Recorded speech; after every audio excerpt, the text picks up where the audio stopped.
एक पोरगी भावांनो, आज काय खाणार? कोथिंबीरवाडी. एक पोरगी संध्याकाळी नाक्यावरती पाहिली होती. नाक्यावरती पाहिली होती, मन्नामध्ये भरली होती.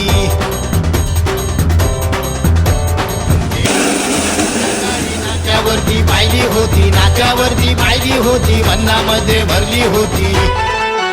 तिचे गोरे गोरे गाल, तिचे काळे काळे बाल, तिचे गोरे गोरे गाल, तिचे काळे काळे बाल, लचकत मुरडत चालली होती, चालली होती. एक पोरगी संध्याकाळी नाक्यावरती पाहिली होती, नाक्यावरती पाहिली होती, मन्नामध्ये भरली होती रे. एक पोरगी संध्याकाळी नाक्यावर